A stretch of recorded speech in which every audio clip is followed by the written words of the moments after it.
need a haircut, man. Really need a haircut. Welcome back to the channel, guys. I'm so happy you're here. I just want to tell you a story, and I know the videos are really long and we don't need another long story before you show the watch. But if you just want to see the watch, I'm gonna set a timestamp right there. You can just skip to that timestamp and you can just see the watch in all its glory right away. But for those of you that want to stay and hear the story, I just want to tell you a story about Tidlös as a company, how I got in touch with them and what they mean to me and how I really connected with the brand. A month ago or so, a mutual friend of mine and Tidlös, actually connected me with one of the founders of Tidlös, Henry. They saw my video and I called them up. My friend gave me a number. I called them up. They wanted to send me one of their new releases, the Marin 500. By the way, sorry, I'm wearing the Seiko SKX 007. Yeah, just came home from work. Really cold outside. Wearing a fleece. This is called a fleece in Sweden. I don't know what it's called in English. It's like a thicker hoodie without a hoodie. Never mind.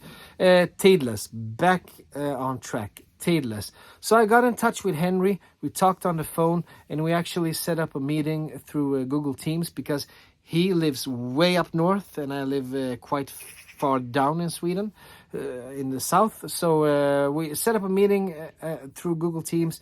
He showed me a fancy presentation of the brand and the watch. And through that presentation, I just knew that this is something special.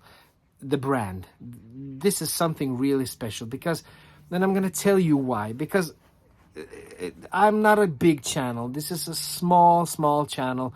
I always say I'm a really tiny fish in a big sea of really large predators, and I'm a tiny little Nemo fish. I'm no one. I'm nothing and I'm no one. But still, companies send me watches for video reviews because a few of my videos have, for me at least, a lot of views. And I guess they see that a little exposure is better than no exposure at all. So they send me watches. They know I'm a trustworthy guy because I really keep my word. I do everything nicely. I send the watches back. I take care of the watches that are sent to me. Friends send me watches for videos. So some companies, not many because I'm a small channel, but some companies send me watches for videos. And you know, after having filmed a lot of watches, you get to spot the difference between someone who's really passionate and has a real reason for creating a watch and someone who has a passion for watches but actually maybe only creates his or her own watch brand to make some money, because there are a lot of those out there. They're gonna scour the market, see what's hot right now, and just put together a watch that they think will sell a lot of units so they can make a quick cash grab. Nothing wrong with that. That's business. But it's a difference between those people and those people who really have let's say legitimate reason of creating a brand. It's legitimate to make money as well. I'm not saying it isn't. I'm just saying that it's another type of passion that's on display here with Tidlös. And I'm going to tell you why. Henry, one of the founders, he works in the mines, or at least he worked in the mines up in Kiruna, in the farthest north of Sweden. The only reason people even live there is because of the mines. They all work in the mines. They get good pay. They're actually paid very good for working in the mines. And they work, I think he said, 22 weeks in a year, and they're free the rest. But when they work a week non-stop, and then they're home like a week, and then they work a week non-stop. And then one day Henry got a daughter. And he got a daughter, and he realized he was actually at the doctor. The doctor told him that his lung capacity was affected by working in the mines. He couldn't do that for the rest of his life. It was actually quite affected, and he had to do something about it. He just got a baby, and he thought to himself, I have to do something else, because I cannot be doing this the rest of my life, and I want to be home, and I want to see my daughter grow up. I just can't leave her for a week at a time.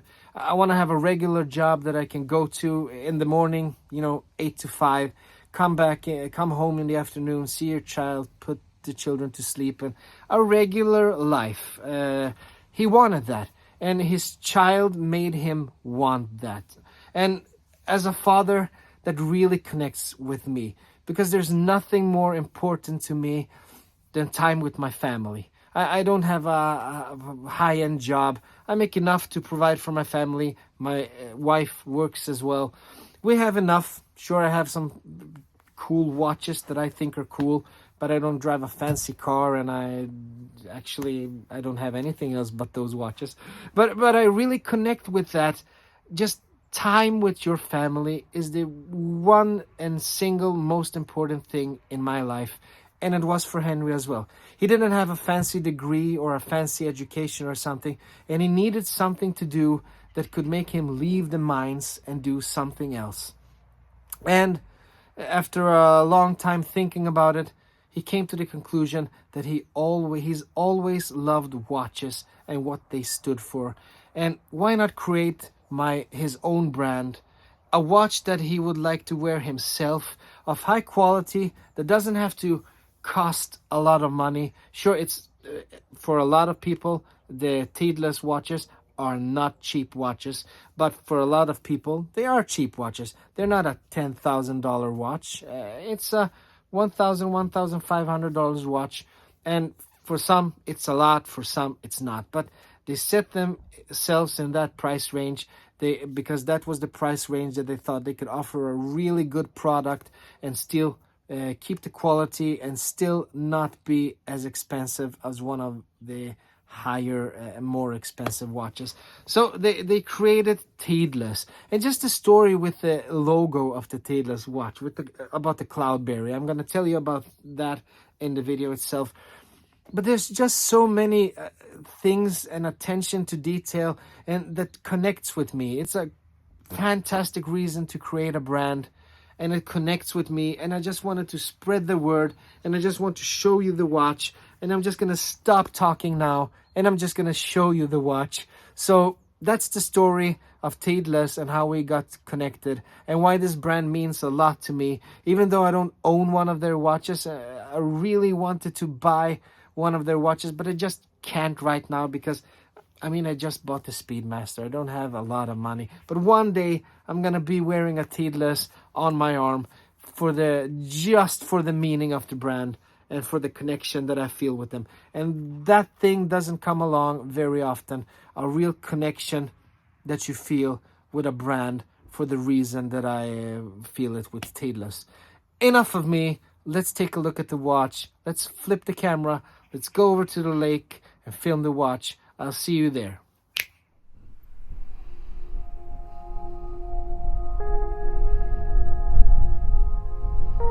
Summer is slowly leaving us, guys. This is the lake where I live in Sweden. I don't live in the lake, obviously, but I live really close by to the lake. And it's a beautiful evening in September, the end of September. And we're here today to take a look at the Tidlös Marin 500. Or rather, take a closer look, because we actually looked at the watch when I unboxed it a week ago or 2 weeks ago or something, depending on when you're watching this video. But this is a closer look with all the specs. I'm wearing the Omega Speedmaster today. I'm on a honeymoon phase that just doesn't end, but we're not here to talk about this watch. We're here to talk about the Tidlös watch. And I showed you the box in the unboxing. I'm not gonna waste your time doing that again. I'm just gonna speed through this quickly. We have an outer box, which is a cardboard box. Inside that box we have the wooden box that's actually shining really nicely in the sun, as you can see, reflecting everything. A nice wooden box with a soft material underneath, and then inside of here we actually have the Tidlös automatic 500 meters, and we have some plastic things and the actual tag that comes along with the box. There we have it, black and gold, Tidlös, and Swiss made on the other side. Let's put this away and let us take the watch off its pillow and let's talk about it in detail today. I'm actually this is a nice spot, I think. Tidlös in Swedish means timeless, and I don't know about that with this watch, because it has some really cool details that may or may not be timeless, but it's one of the most interesting watches that I've featured on my channel until today. As you can see, it's black PVD coated, and for those of you who are looking closely, you can see the dial there. It's actual carbon fiber, and it's not just carbon fiber looking, it's actual carbon fiber on that dial, and that goes along with the brand. They want to make watches made of really good materials, Swiss made, not costing you, not ruining you, but heavy sturdy materials, and carbon fiber is a sturdy material. I don't know how much good it does in a dial, because I'm guessing that it's mostly the outer parts of the watch that you're banging into stuff and have the risk of ruining. But still, I see that the watch isn't ticking. Let's just give it a go so we can see that beautiful second hand ticking away there. There we go. There we go. This is a little better. We have the sun to the right of us. We have some beautiful rocks there, and we have the star of the show, the Tidlös automatic 500 meters Marin. Helium escape valve, black PVD coated watch, rubber strap mimicking the carbon fiber dial there. Nice little touch. We have a see-through case back, beautiful see-through case back that is. And we have a detail here that I'm going to talk about a little later. Easy to remove the rubber strap, and yeah. So I'm not going to waste your time. Let's go through the details. This is the Tidlös Marin 500 meters automatic black carbon fiber version. They have a bunch of versions on their website, and you can choose blue, green, black, steel bracelet, black steel PVD coated bracelet. A lot of options. Just check out their website and you can find them all there. They vary in price, but they're all there. This watch that I have in my hand, and all the other versions, the movement inside it is a Sellita SW200-1 Elaboré. It's also called Special, Sellita SW200-1 Special, or Elaboré. I really don't know if there's any difference, but that's what it's called. It has 38 hours power reserve and 26 joules, and the accuracy is ±7 seconds up to ±20 seconds a day. It's a proven movement, and it's been along for a while. You know what you're getting when you're buying a Sellita or an ETA movement, and it's a nice looking movement as well. As you can see on the back side here, sure, they have a custom rotor, but it's still a nice looking movement, and it would have been a nice looking movement even without that rotor, but the rotor makes it really special. I could look at this case back all day long, but let's not get ahead of ourselves. This is a stainless steel black PVD coated case. As I said before, we have a diameter of 44 millimeters. We have a thickness of 13 millimeters. We have a lug width of 22 millimeters and a lug to lug of 52 millimeters. So it's a little on the bigger side, 52 on the lug to lug, 44 on the diameter, but it wears like a pro, and I'm gonna show you that in a minute. The weight on this watch on the rubber bracelet is 135 grams, and if you put it on one of their stainless steel bracelets, it's actually 200 grams. That's like a Swedish bag of chips, so it's not heavy.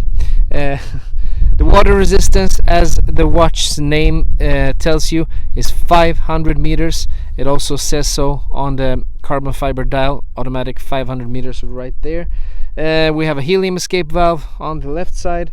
We have a date at the 3 o'clock, and we have a sapphire crystal covering it all up, both on the front and on the back.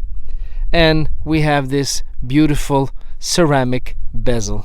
So let's take a spin with the bezel and check out how it sounds and how it feels.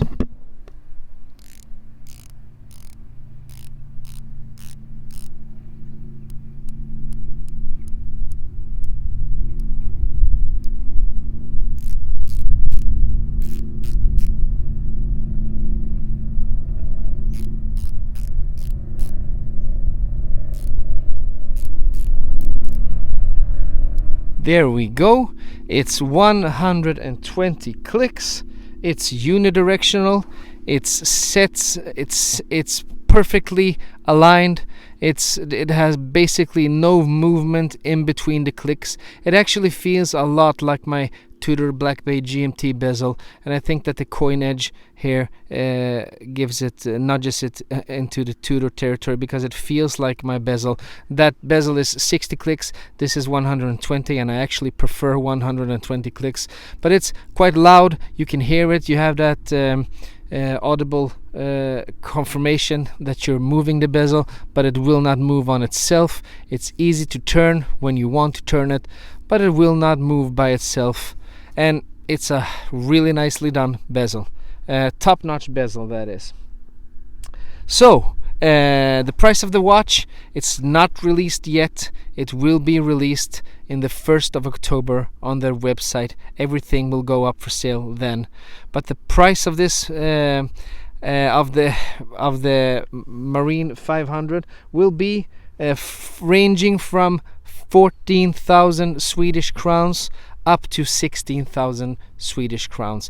I really don't know the conversion straight out of my head, but I think it's about 1,400 euros up to 1,600 euros.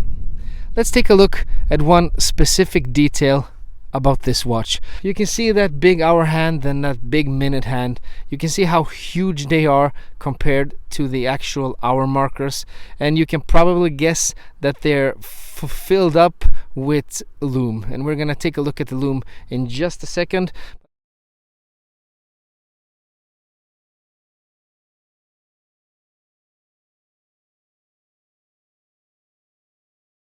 I want to show you one detail that really caught my attention with this watch, and when Henry, the founder, explained it to me, I just fell in love. It's one of those details that make you either fall in love in a watch, or you just maybe you don't care about it at all. But I really cared about it, and I think it's a really cool little touch on a watch like this.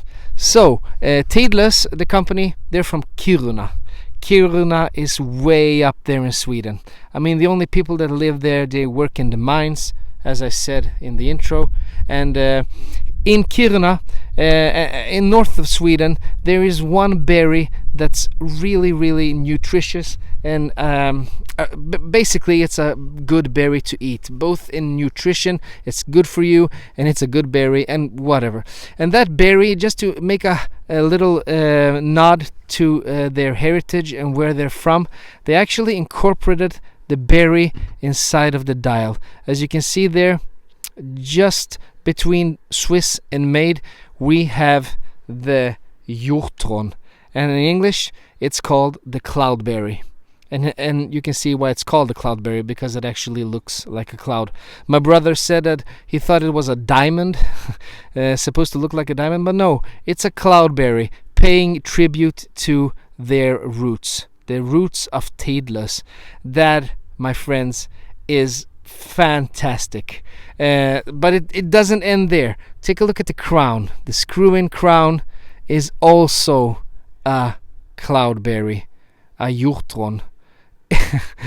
Isn't that something? I mean, this is basically the coolest thing I've actually ever seen on a watch. Sure, I talk about the Tudor shield incorporated on my Tudor Black Bay GMT, and I talk about the Omega clasp having the Omega sign there, but this is taking it to a new level and a perfect way to just pay tribute to where you come from and show that you're proud of your heritage. And it doesn't stop there.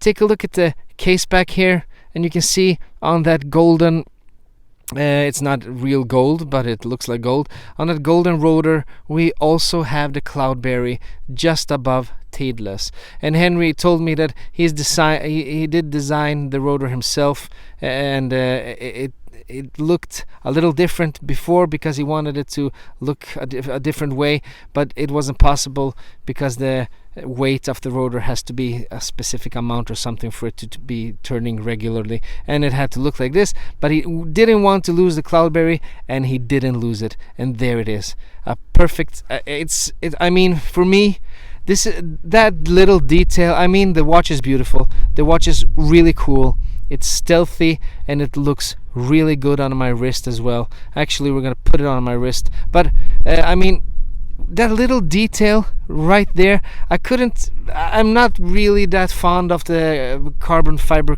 dial. To be honest, I like it. I like the way it looks, and I like that they've done something to incorporate the rubber bracelet with the dial, and this looks like carbon fiber, and that is actually carbon fiber. But maybe I would have actually just went for the plain black version, because carbon fiber inside of a dial doesn't mean anything for me. It looks really cool, and it gives the dial another dimension. But if I were to choose one of the models, I wouldn't choose this one, even though it looks cool. And but the little berry, that little cloudberry, and that beautiful crown, and that beautiful rotor just tips the scale for me, making it from a basic watch. I mean, I've reviewed a lot of watches. Nope, not reviewed. I don't call them reviewed. I've made videos of a lot of watches, but this is something really special. And as you can see, we haven't talked about the rubber bracelet enough, so let's give it a little attention. As you can see, it's thick, but it's soft. And we have Tidlös written on the lock right there. Beautiful. But we actually have a great little function here, because when you put this bracelet on, you can see you have the holes where you can set it where you want to, and for some reason we have a big hole at the end, and that's actually really nifty, because when you put it through this first little lock, if you only had this one based on your wrist size, this thing right here, I showed you this on one of my G-Shocks, would be huge.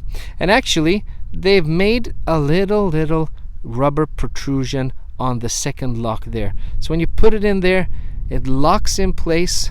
There you go, and it will not move when you have it on your wrist. You will not find it over here, and I didn't put it far enough in, but some people have smaller wrists, and maybe they want to wear their watches on the hole that is all the way in, and then this would be huge. But that little locking system makes it so that it doesn't move when on your wrist. Another attention to detail from Tidlös that sets them apart from other watchmakers, and that actually makes this a watch that I would buy for myself. I've been wearing it for basically a week now. This is Henry's own watch, and he said to me that I could take off all the plastics, wear it, and so you can give them an honest opinion, and tell you guys my honest feeling about the watch in this video. And my honest feeling is that, yeah, I'm actually thinking about maybe adding this watch to my collection. When my brother saw it, he just said I would buy that watch for 15,000 Swedish crowns, and he only has Phoebus PY007. He doesn't buy expensive watches. He's not a watch guy. He doesn't collect watches. He has one watch, but this watch would actually make him pay that 15,000 kroner price. And a lot of it has to do with the Cloudberry and the history behind the watch that I told you in the introduction. How this watch came to be, how the brand came to be. And my brother is the living proof that that kind of marketing, that kind of story behind a brand actually sells. Way better than these random brands that just pop up every now and then just to make some money, just to sell, make a quick buck. This actually has a legit story behind it, and it is a beautiful watch. How does it wear? Let's try it on. Here it is, 20 centimeter wrists. This is the Tidlös 500 meter Marin automatic. It's a 500 meter diver, and it's only 13 millimeters thick. It actually feels like nothing on my wrist. It's 135 grams, I know, and if I would have had it on the steel bracelet, it actually would have gone up another 65 grams. It would have taken it up to 200. But the way this rubber bracelet feels, this is one of the most comfortable rubber bracelets I've ever worn, actually. And I think it looks badass. It looks rugged. It looks like it could take a beating without you having to care about it, and it actually would survive. I'm not sure about the black PVD. I haven't owned a black PVD watch before, and I'm not sure how the scratch resistance is. Is it fragile? I mean, if you scratch it up, will the stainless steel beneath show right away, or can it take a beating without showing the silver colored steel underneath? I don't know about that, but it feels like a sturdy watch, and it's really legible, and it just feels so good on wrist. You can't imagine. I would easily pay, and it's not often that I say that, but if I had more room in my collection, and if I actually had more money to spend right now, I would actually consider buying one of these watches, because, as I said, the history behind the brand and the watch itself would make me splurge that amount of cash. And this is not a sponsored video. I'm not keeping the watch. I'm sending it back, as I do with all of my watches. When I get sponsored things, I usually give them away. Maybe not internationally, but I usually do it in my Swedish Facebook group, because it's easier to ship within the country. But maybe I'm gonna start shipping internationally. But look, yeah, it's perfect.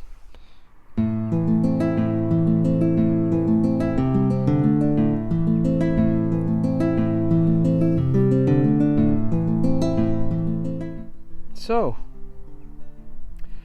would I change anything on the watch?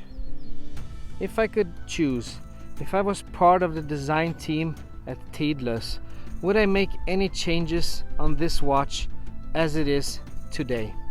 And actually, yeah, there is one thing that I would change immediately, and that is, I love the over-dimensioned minute hand and hour hand, but I really think that the hour markers are a little too small.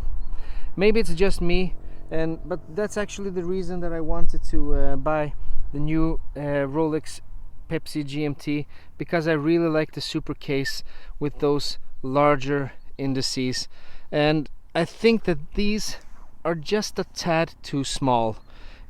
Maybe they thought of that, and maybe they didn't on purpose, because they wanted the dial to show, and they really wanted to show that carbon fiber dial. But I'm guessing that this is the way on all the models, and I would have made it that those indices were a little bigger, and actually by making them bigger they could fill them up with some more lume. And another thing that I actually would change, it's not specifically on the watch, but I would actually offer it in a smaller version as well. A 40 millimeter version of this watch.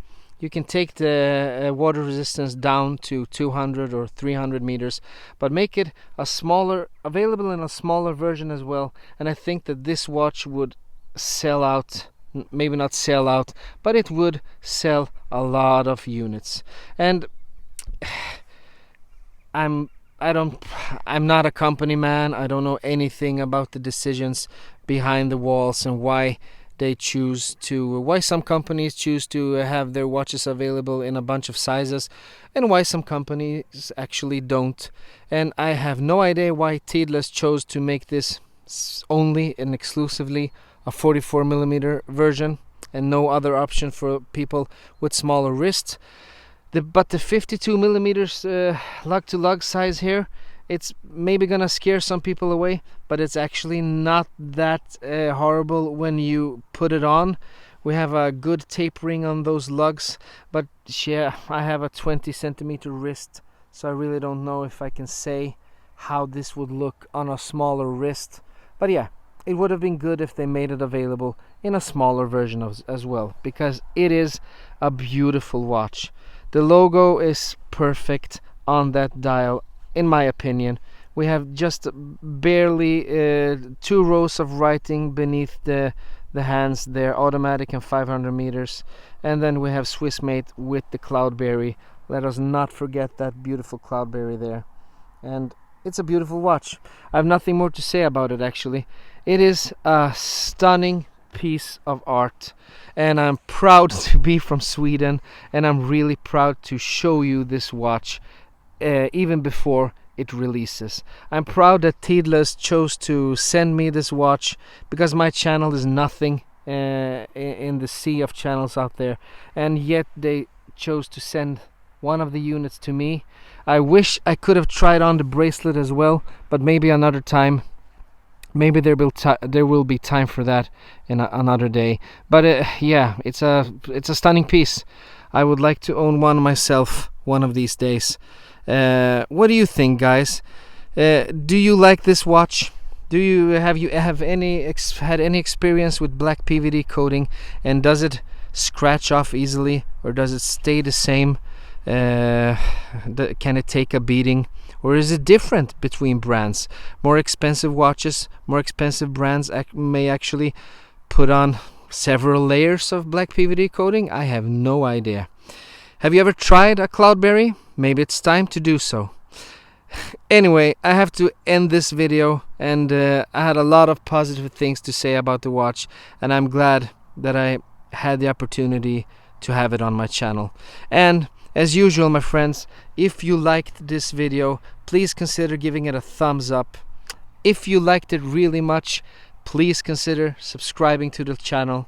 And if you didn't like it, I mean, come on, what's not to like? But if you didn't like it, give me a thumbs down, write me something about what you didn't like and why you didn't like it, and I'll do my best to do better the next time. And until the next time, my friends, from Sweden, bye-bye.